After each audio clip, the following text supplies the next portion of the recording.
Minnie just pulled off the biggest campaign finance scandal in American history. Money laundering mafia money through the Bahamas and into Chuck Schumer's war chest.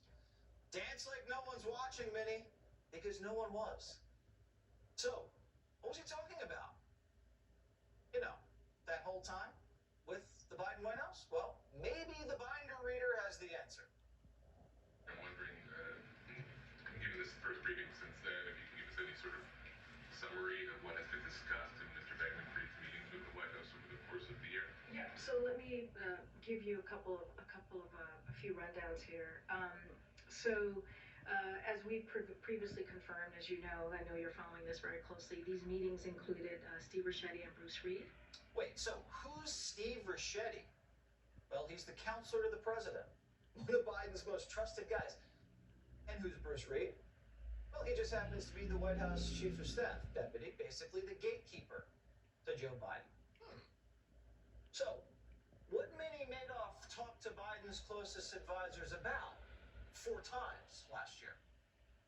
This meeting with Sam Bankman-Fried was focused on the pandemic prevention related matters. So, Crypto Fauci was advising the Biden White House about the pandemic. I had no idea the vegan thief was a virologist, did you? I just thought he knew how to steal money. Well, what else was Minnie Madoff talking to the Biden White House about? And cryptocurrency and crypto exchanges. Oh, so the Biden White House was meeting all year about cryptocurrency with the biggest crypto scam artists in U.S. history. And all of that crypto money just wound up buying the Democrats the Senate.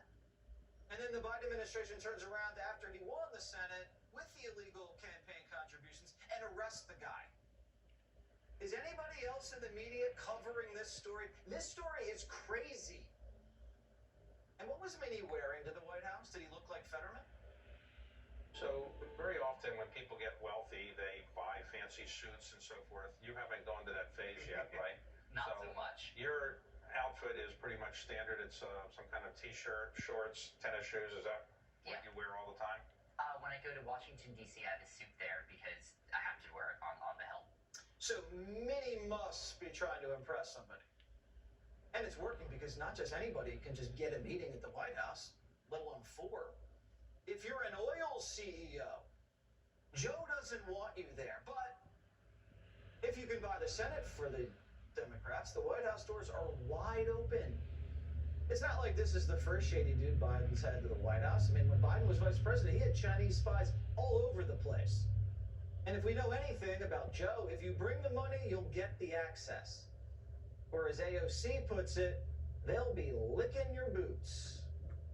All of them are bankrolled and licking billionaire boots. That's what they do because billionaires pay for their little podcasts and billionaires pay for their little YouTube channels and billionaires pay it to fund their campaigns. And if you are doubting me, check the receipts. The left in this country is not backed by billionaires. And so it is very decentralized. It's grassroots. It's so grassroots. You know, there's nothing grassroots about Democrats taking crypto cash from drug cartels and mobsters. I mean, the largest crypto exchange, Coinbase, just settled with the feds for $100 million. Why such a big fine?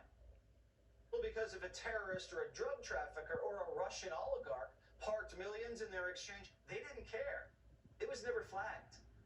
Bin Laden could have put money with Coinbase, and Coinbase wouldn't have checked. They wouldn't even know. Coinbase just took the money and paid for campaign events for Schumer. Does that sound grassroots, AOC? And if the largest crypto exchange did it, Minnie did it 10 times worse. I wouldn't be surprised if Putin had money with Minnie, and Minnie stole Putin's money and gave it to Joe. Is this the biggest campaign finance scandal you've ever heard of? I mean, they're always saying the cover-up is worse than the crime, though, because now, watch this. Minnie is asking the judge to hide the identities of the 2 guys who co-signed for his $250 million bail. So who are Minnie's 2 sugar brothers who put themselves on the hook for $250 million if Minnie goes missing? I mean, how come every Democrat's got a sugar brother? Remember Hunter's? Hunter's sugar brother paid off $2 million of his back taxes? And now Minnie's got sugar brothers? He's got 2? Doesn't anybody want to know who these guys are? Or girls? Now I'm curious. Why do they want Minnie out on bond that bad? We know Minnie walked into court yesterday with a big book bag. So what's in the bag, Minnie? A little suspicious that when he walked out of court, we didn't see the book bag on him. Now, sources tell Primetime they saw Sticky Finger Sammy hanging out around the New York courthouse, huh? We can't verify, but we also can't deny if Sticky Sammy picked up the bag on his way out.